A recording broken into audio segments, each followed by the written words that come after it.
આગળ સમાચારમાં વાત કરીએ સાબરકાંઠાથી સમાચાર સામે આવી રહ્યા છે જેમાં સાબરકાંઠાના વિજયનગર ખાતે પુલનો અભાવ જોવા મળી રહ્યો છે જેના કારણે પ્રજા પરેશાન થઈ છે। વિજયનગરના ઇટાવડી ખાતે ચિત્રોડી વચ્ચે નદી પર પુલના અભાવે લોકોને મુશ્કેલી પડી છે તો ઇટાવડીના લોકો પાણીમાંથી અંતિમ યાત્રા કાઢવા માટે મજબૂર બન્યા છે।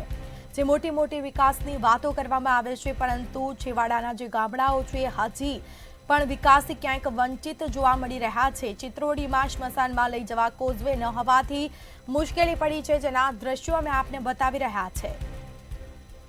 તો વિજયનગરના ઇટાવડી ચિત્રોડી વચ્ચે પુલનો અભાવ જોવા મળ્યો છે। ચિત્રોડી વચ્ચે નદી પર પુલના અભાવે લોકોને ક્યાંક મુશ્કેલી પડી છે।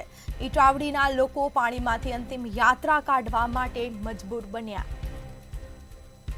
તો કેડસમાં પાણીમાંથી નનામી કાઢવા ગ્રામ્યજનો મજબૂર બન્યા છે। જે વિકાસની વાતો કરવામાં આવે છે પરંતુ વિકાસના નામે ક્યાંક મીંડું જોવા મળી રહ્યું છે। વિજયનગરના ઇટાવડી ચિત્રોડી વચ્ચે પુલનો અભાવ જોવા મળ્યો છે અને ચિત્રોડી વચ્ચે નદી પર પુલના અભાવના કારણે લોકોને ક્યાંક મુશ્કેલી પડી રહી છે।